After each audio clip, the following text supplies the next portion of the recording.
Hare Krishna devotees, welcome to day 13 of our Bhakti Vaibhava seminar on Srimad Bhagavatam, day 13 of the third canto. And we're in chapter 5, and we're continuing on today from verse 30. First of all, our prayers. Nama Om Vishnupadaya Krishna Prestaya Bhutale Shrimati Bhakti Vedanta Swaminiti Namane Namaste Saraswati Deve Gauravani Pracharane Nirvishesha Shunyavadi Paschityadesh Tarne Sri Krishna Chaitanya Prabhu Nityananda Sri Advaita Gadadha Shivas Adi Gaura Bhakta Vrinda Hare Krishna, Krishna Krishna, Hare Hare, Hare Rama, Rama Rama, Hare Hare. Vanchkalpatarubhyascha kripa sindhubhya eva cha, Patitanam pavanebhyo vaishnavebhyo namo namaha. Srila Prabhupada ki jai. Okay, so, devotees, Maitreya is responding to Vidura's questions. Vidura's asked about so many things, actually, from the most foundational aspects of not being this body, right up to the highest perfectional stages of pure devotional service. Vidura's asked about these things, and Maitreya is beginning his response, basically. And yes, it's verse 30 to start off with. The false ego is transformed into mind by interaction with the mode of goodness. All the demigods who control the phenomenal world are also products of the same principle, namely the interaction of false ego and the mode of goodness.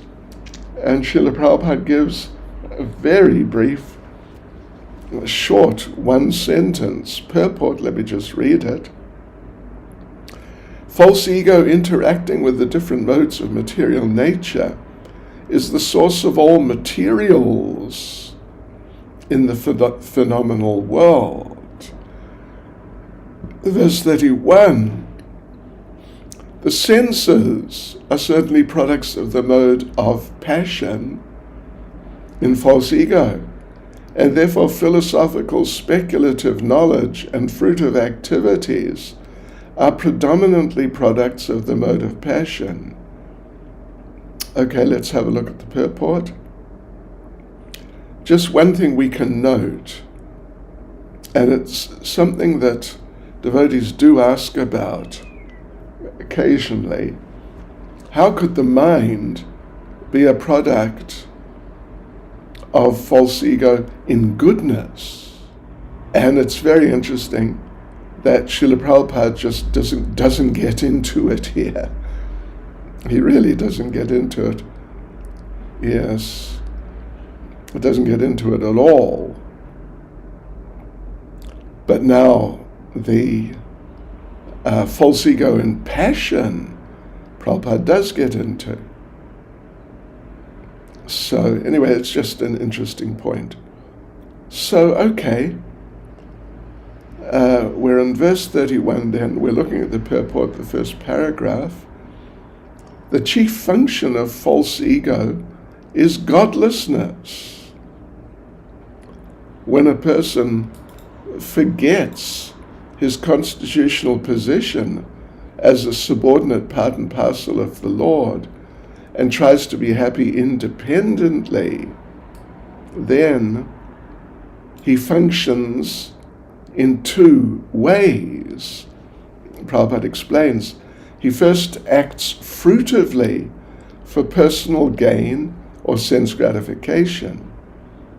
Then secondly, when frustrated with this, he becomes a philosophical speculator and thinks he's on the same level as God.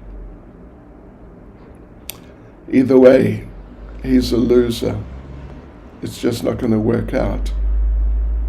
And Prabhupada goes on in the first paragraph, this idea of becoming one with God is the last snare of Maya, which traps the living entity into bondage of forgetfulness under false ego. Okay, then the second paragraph of the purport here, Prabhupada makes the point the best way to become liberated from false ego is to give up the habit of philosophical speculation about the absolute truth. One should be convinced, one should know definitely that the absolute truth is never realized by philosophical speculations of people who are in false ego. False ego means it's false, of course. And anything connected with it is false. So otherwise, or rather, the absolute truth, the Lord, is realized by hearing from bona fide authority, someone who's a representative of the 12 Mahajans. Prabhupada concludes the purport by saying, by such an attempt only can one conquer the illusory energy of the Lord, although for others she's unsurpassable, as confirmed in Bhagavad Gita. Yes, Bhagavad Gita chapter 7, verse 14. So now verse 32. The sky is a product of sound, and sound is the transformation of egoistic passion. In other words, the sky is the symbolic representation of the Supreme Soul. The sky, generally in talking about the material elements, beginning with earth, water, fire, fire, air, and ether.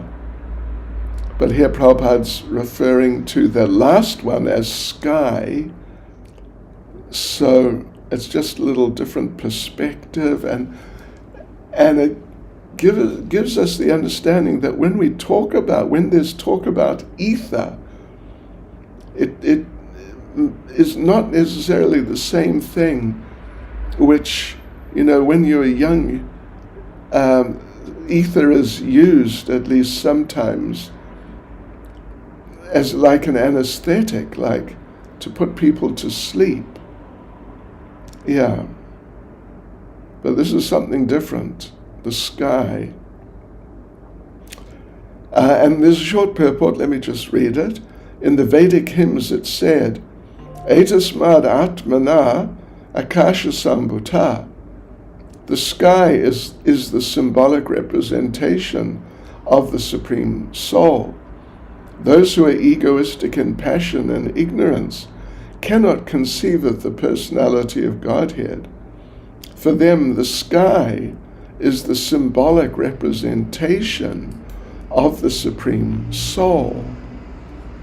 And on to verse 33. Thereafter, the personality of Godhead glanced over the sky, partly mixed with eternal time and external energy, and thus developed the touch sensation from which the air in the sky was produced. Okay, so there's a short purport here. So the whole process, the first thing is, the whole process of material creations is from subtle to gross. The whole universe is developed in that way, from subtle to gross. So from the sky, the most subtle, developed the touch sensation, which is a mixture of time, external energy, and the glance of the Lord. So then the touch sensation, Prabhupada says, developed into the air in the sky. So all other gross matter developed in this way.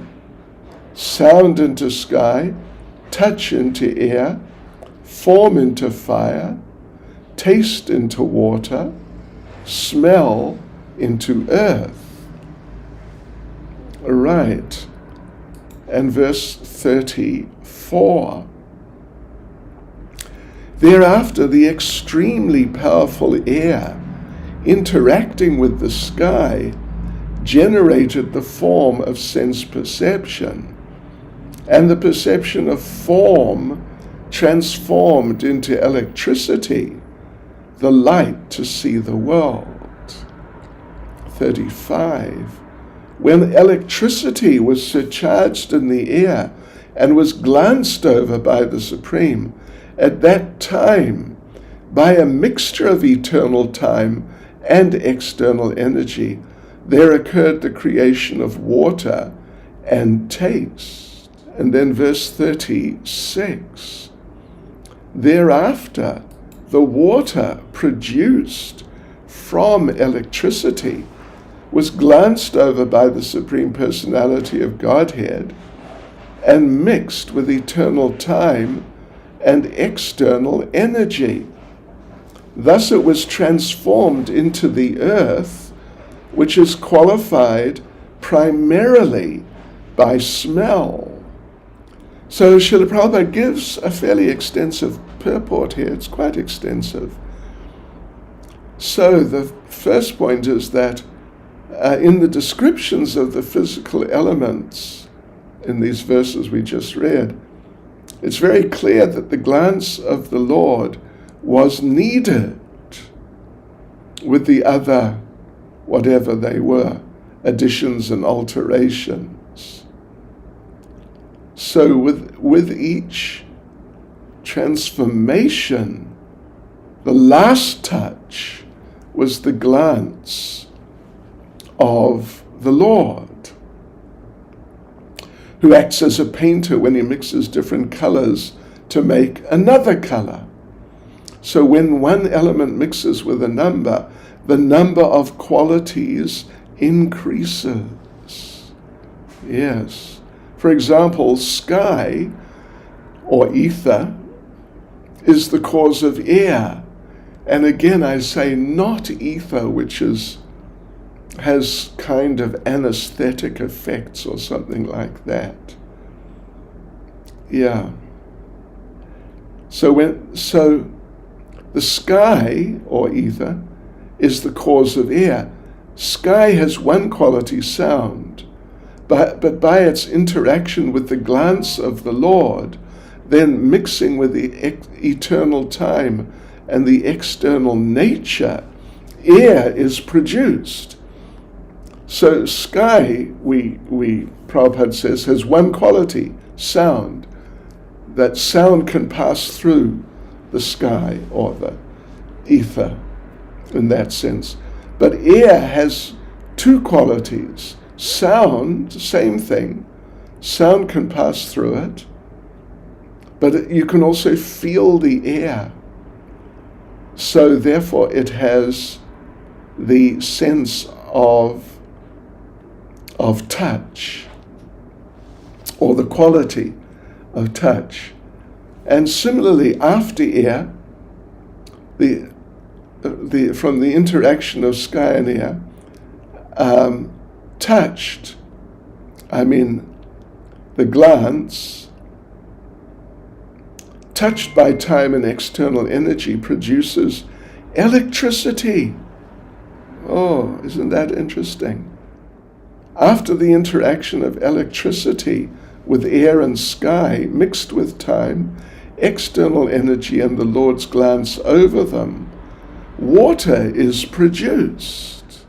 Right, so let's just see how Prabhupada explains it here.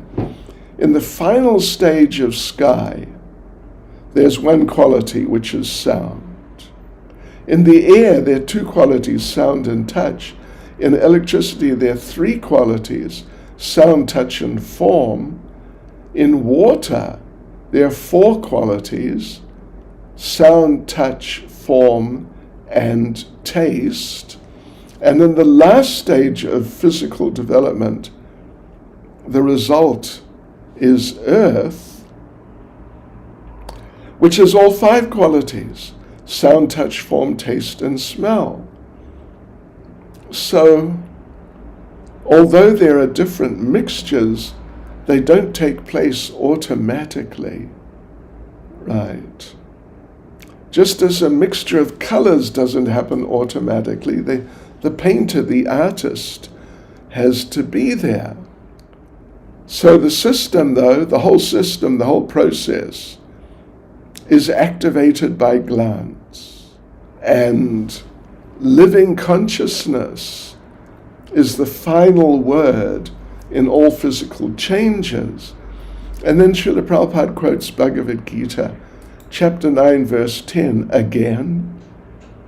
He has quoted it already. We noted just a day or 2 days ago, something like that it's all working under him. It's all working under him. Right, so then there's a second paragraph, although it's very short. So the conclusion is that the physical elements may work very wonderfully to the layman's eyes, but their workings are actually taking place under the supervision of the Supreme Personality of Godhead. And those people who see only the changes of the elements and not the hidden hands of the Lord, those people are certainly less intelligent, even though they may be advertised as great scientists. So verse 37, O gentle one, of all the physical elements, beginning from the sky down to the earth, all the inferior and superior qualities are due only to the final touch of the glance of the Supreme Personality of Godhead.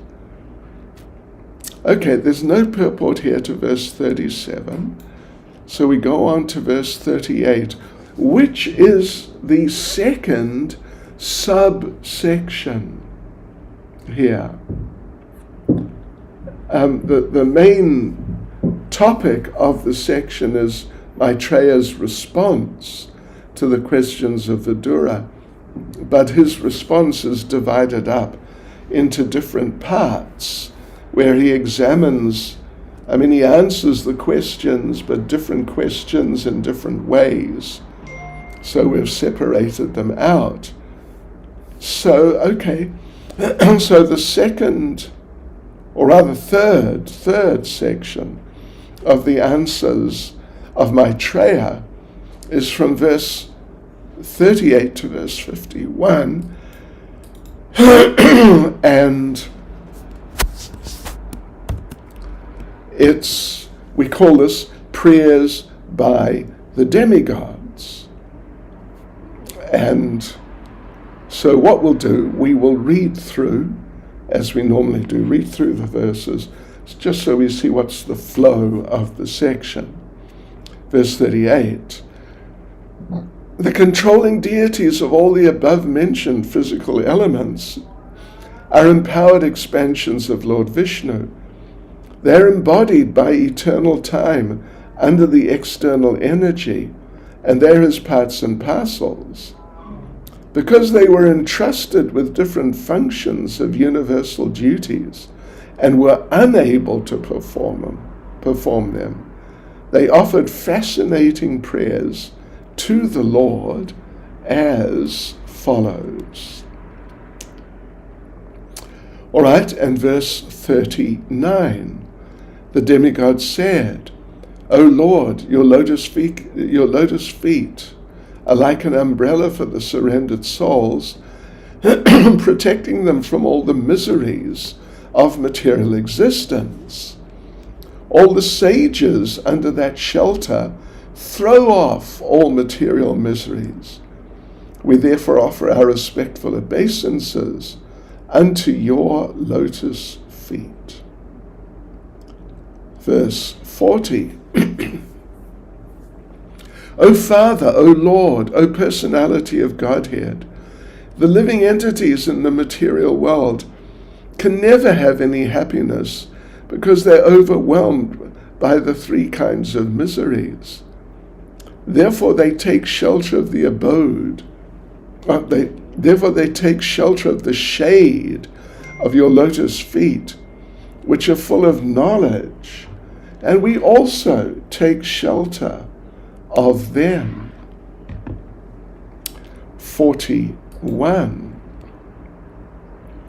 The lotus feet of the Lord are by themselves the shelter of all places of pilgrimage.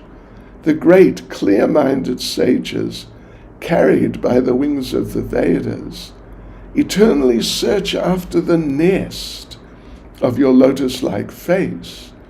Some of them surrender to your lotus feet at every step by taking shelter of the best of rivers, the Ganges, which can deliver one from all sinful activities. Simply by hearing about your lotus feet with eagerness and devotion, and by meditating upon them within the heart, one at once becomes enlightened with knowledge, and on the strength of detachment, one becomes pacified. We must therefore take shelter of the sanctuary of your lotus feet. 43. O Lord, you assume incarnations for the creation, maintenance, and dissolution of the cosmic manifestation, and therefore we all take shelter of your lotus feet, because they always award remembrance and courage to your devotees.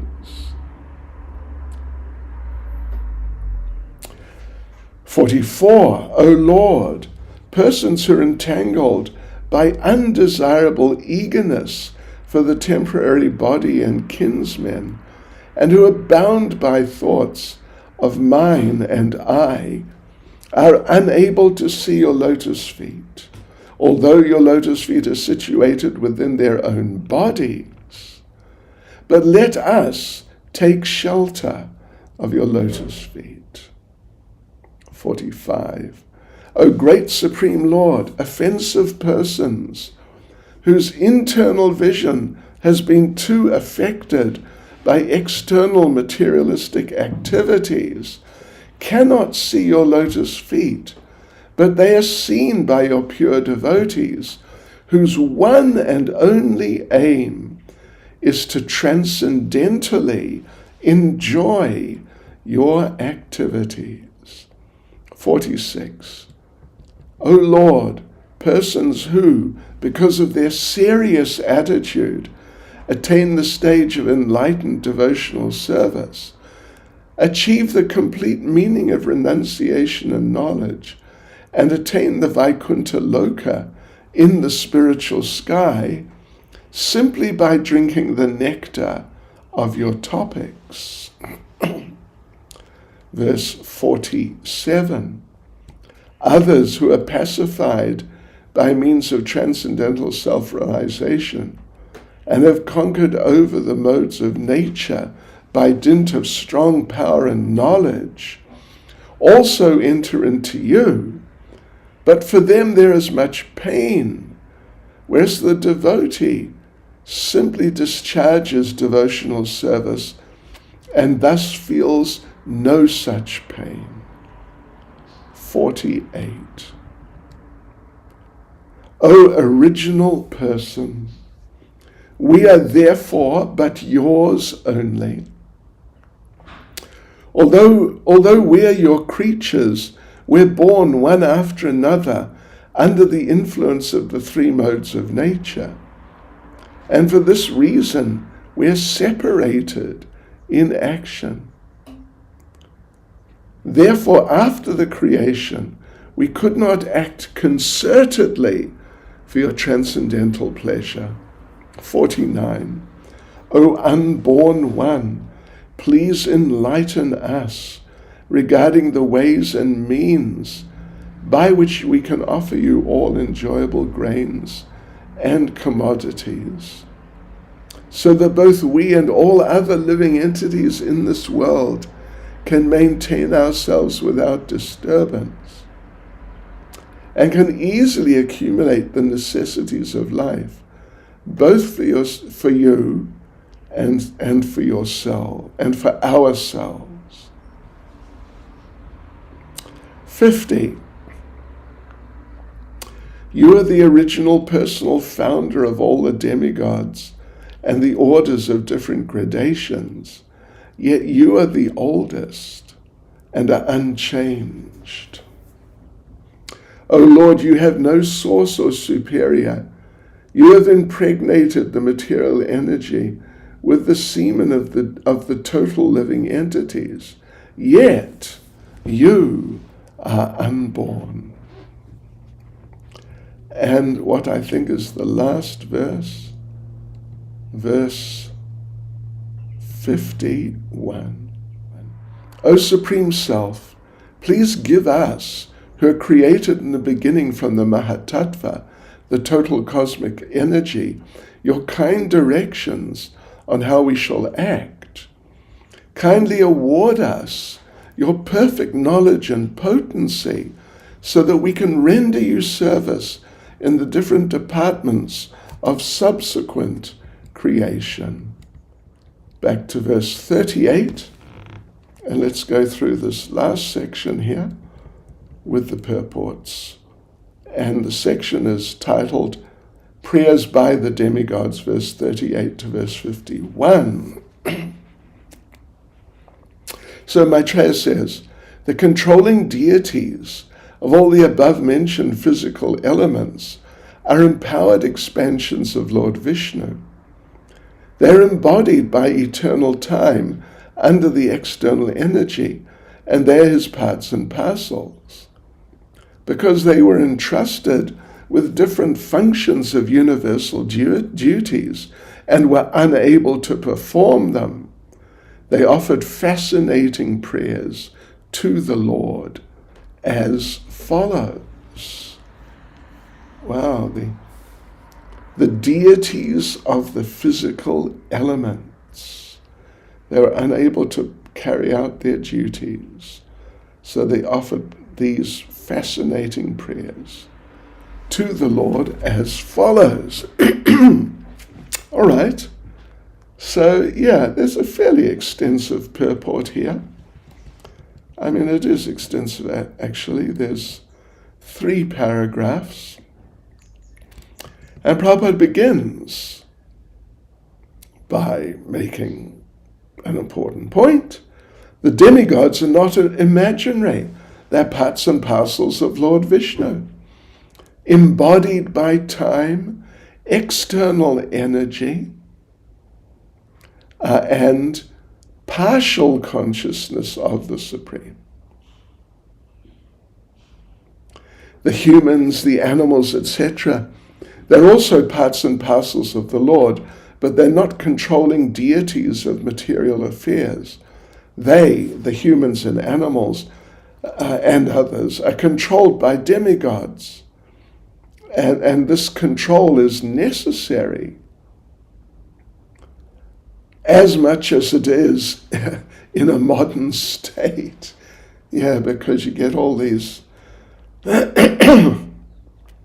unusual people doing unusual things from time to time. Problems arise. Someone who's equal, at least on an equal level, to those, the living entities who are caught up with their problems, but generally a higher level. Right, so Prabhupada makes an interesting point that someone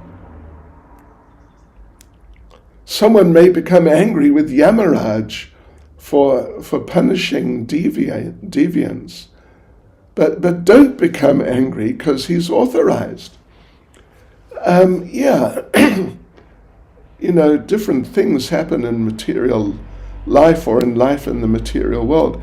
It's all under the control of demigods, but we should definitely never be angry with them because they're authorized.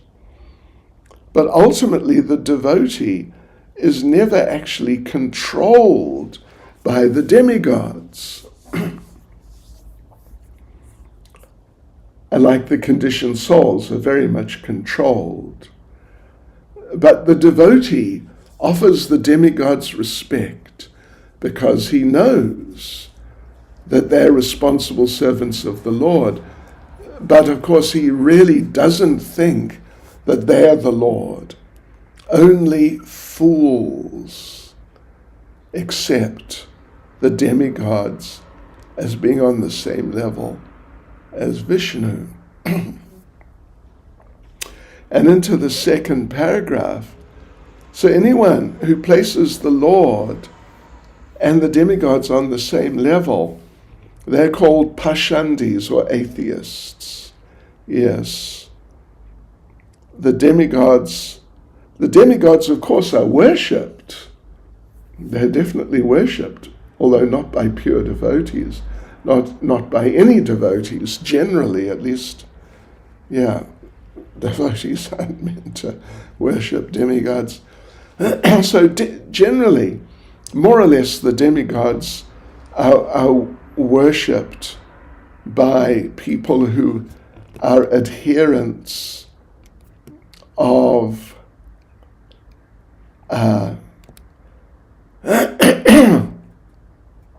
of jnana yoga karma like that. They will worship the demigods. But the devotees, of course, they just focus on Lord Vishnu. They worship Lord Vishnu.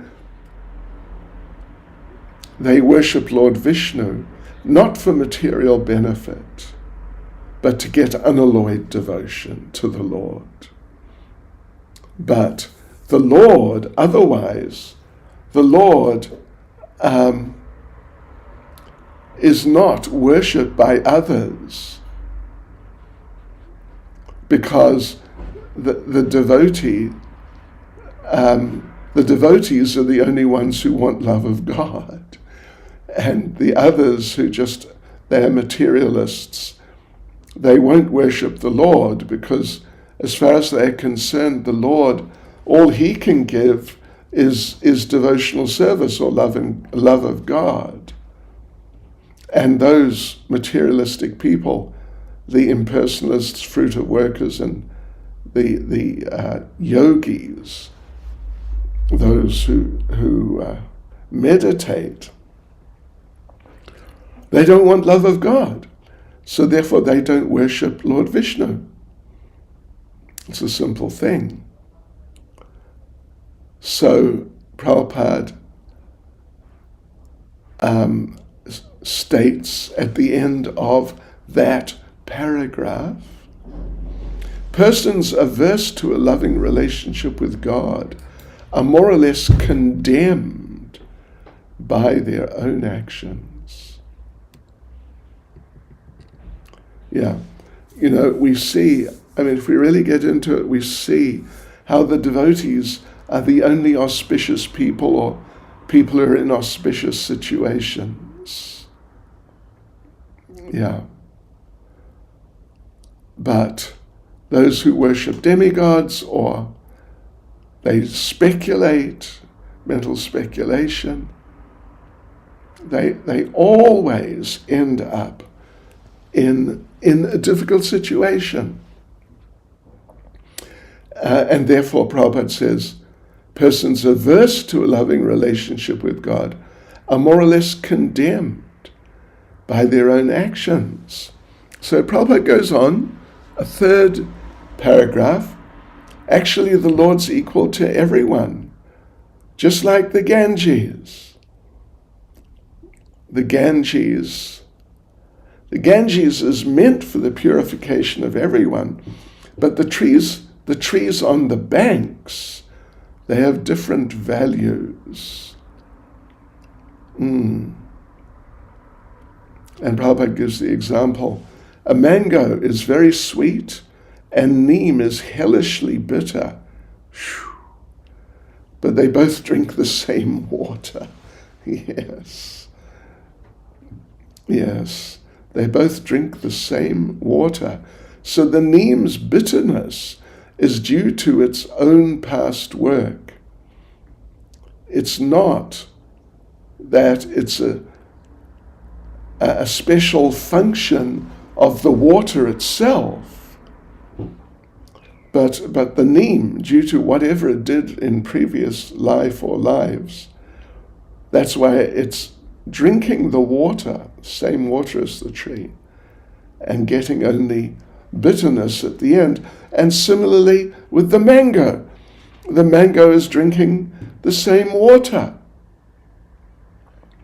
But because of its past work, then the mango is very sweet, completely different from the neem.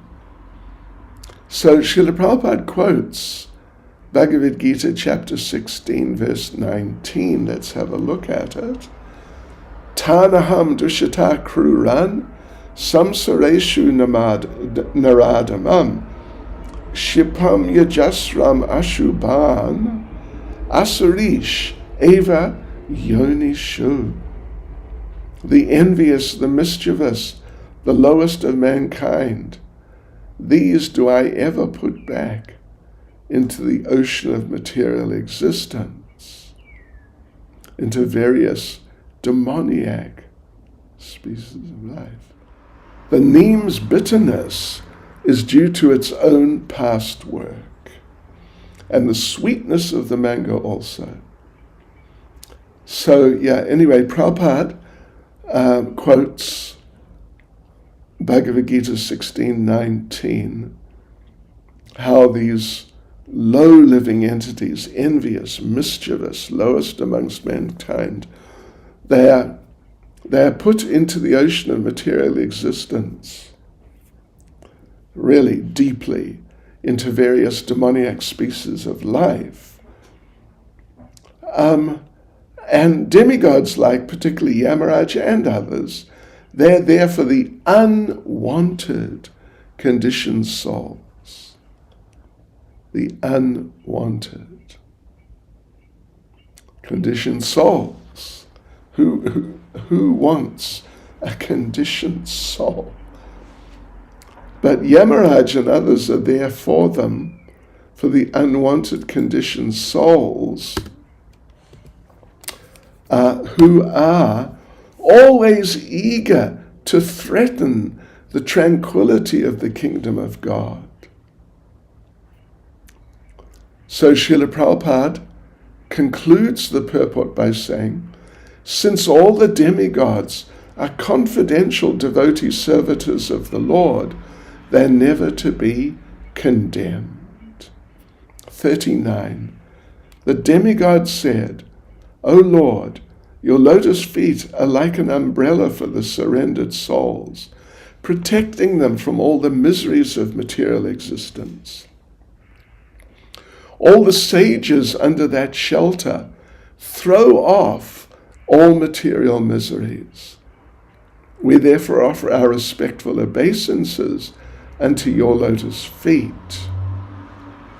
All right.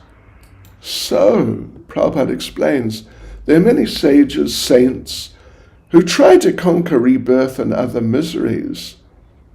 But out of all of those different varieties of sages, those who take shelter of the lotus feet of the Lord can completely be free from these difficulties, rebirth and the threefold miseries and like that.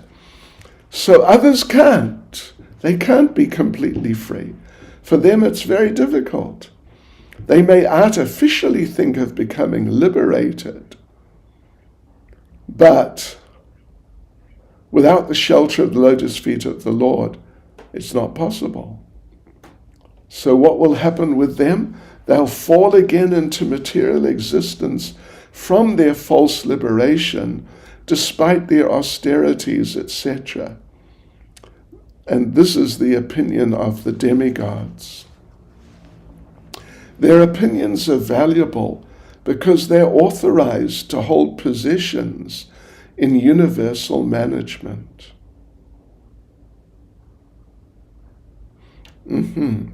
Okay, verse 40.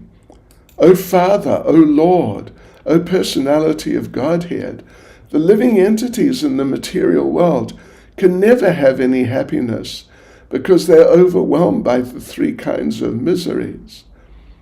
Therefore they take shelter of the shade of your lotus feet, which are full of knowledge, and we also take shelter of them. So Srila Prabhupada explains the path of devotional service, the way of devotional service is neither sentimental nor mundane. It's the path of reality,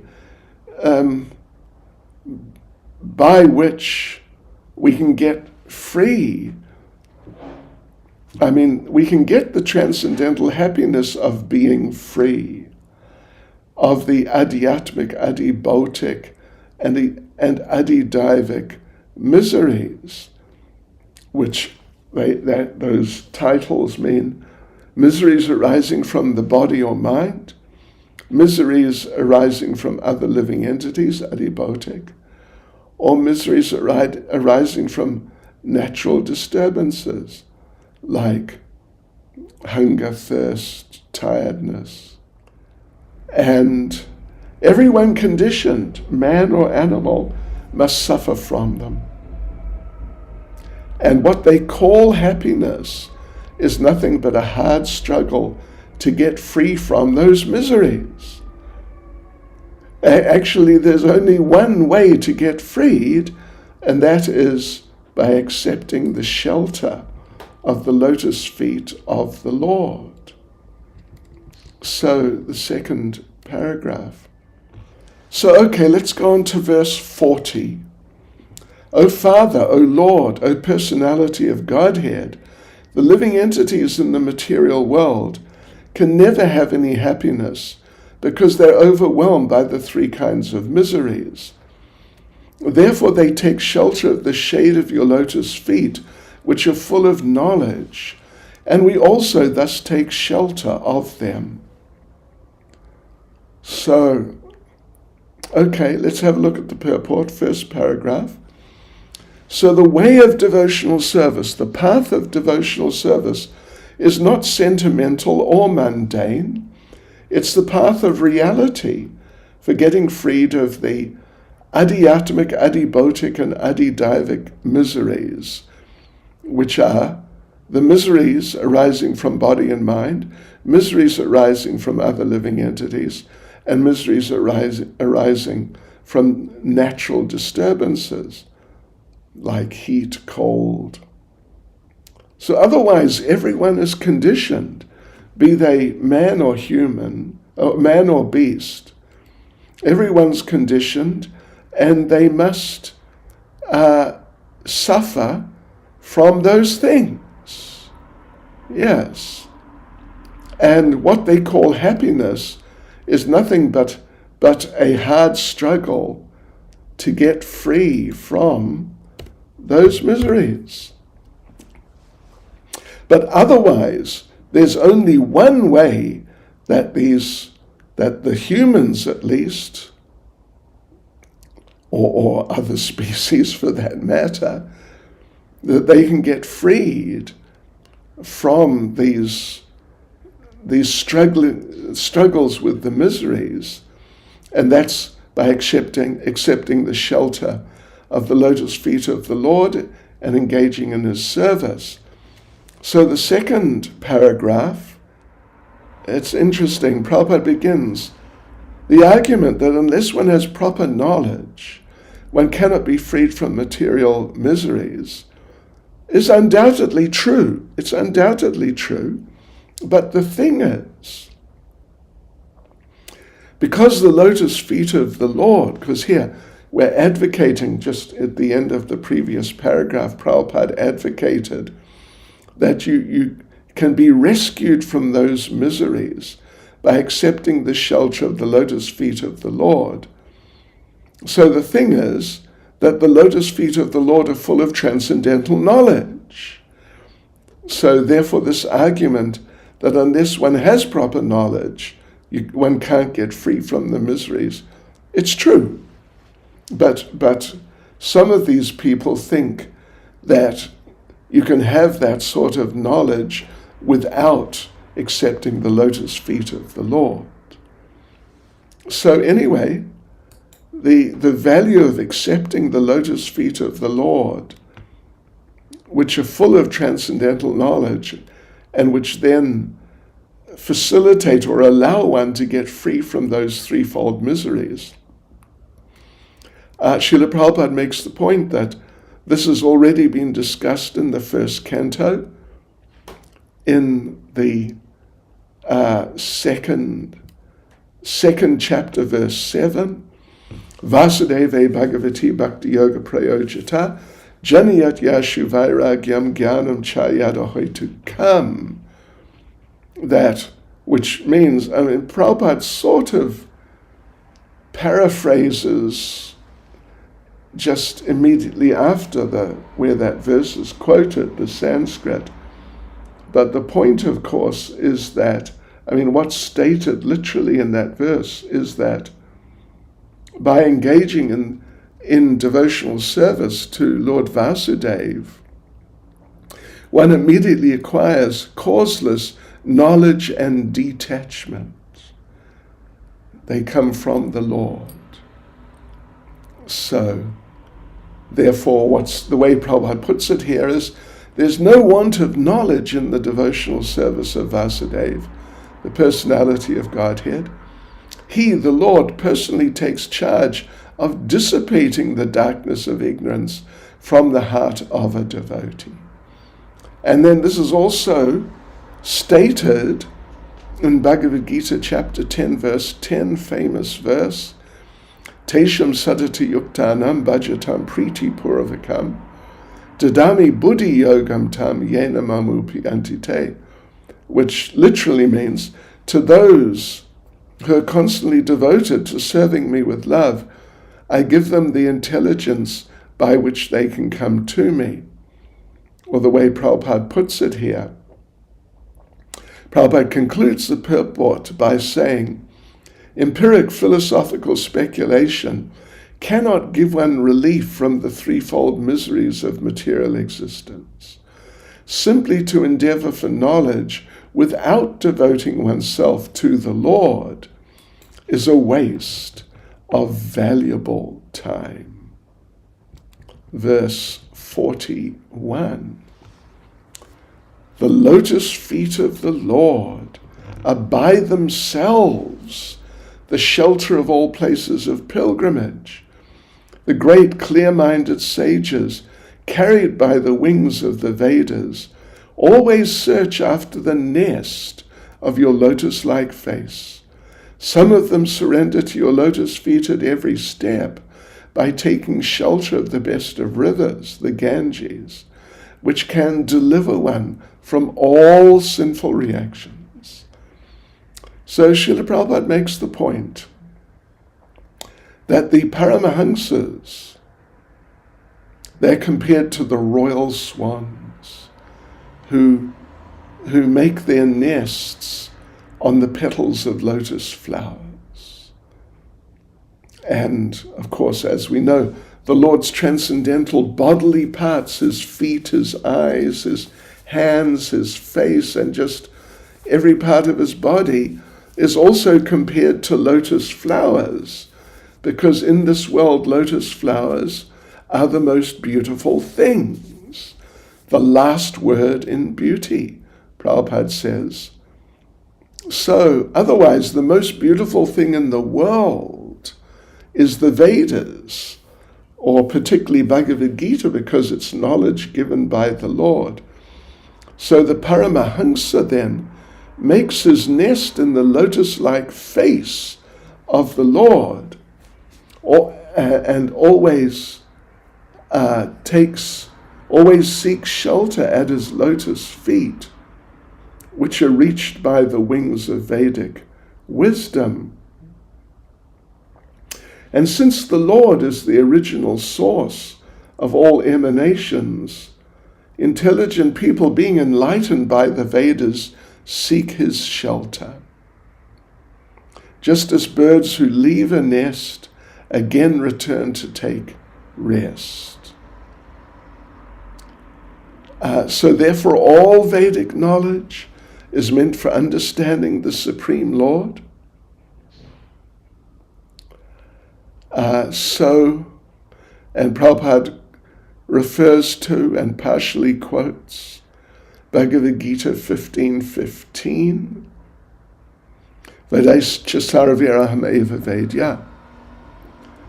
Intelligent persons who are like swans take shelter of the Lord by all means and do not hover on the mental plane by fruitlessly speculating on different philosophies. And on to the second paragraph. The Lord's so kind. He spread the Ganges throughout the universe so people can bathe and become free from sins. Yeah. Which are actually, sins are occurring at every step. So, there are many rivers in the world that help evoke a sense of God consciousness, and the Ganges is the chief of them. In India, there are 5 sacred rivers, but the Ganges is the chief, Prabhupada says. Ganges is the most sacred, although even the Yamuna is also the most sacred. So, the Ganges and the Bhagavad Gita, they're the chief sources of transcendental happiness and going back to Godhead.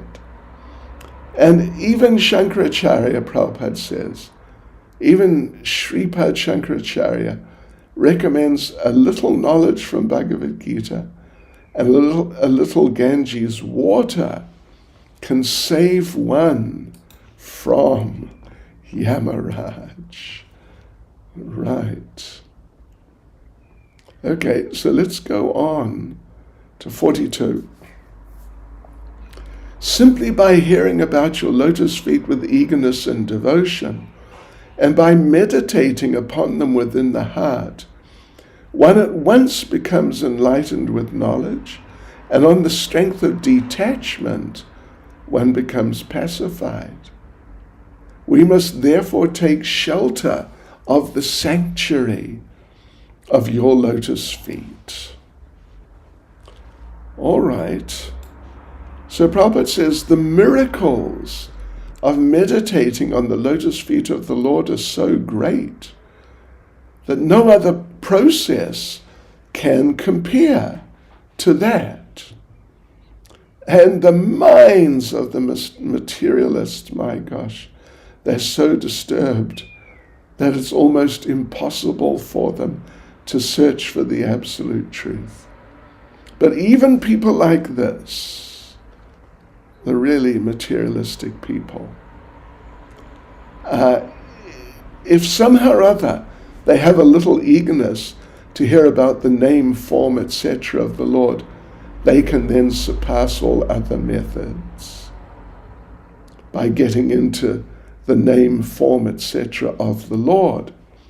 So the conditioned souls, they're attached to the bodily concept, but the culture of self-knowledge can bring about detachment from material affection, and without that there's no meaning to knowledge.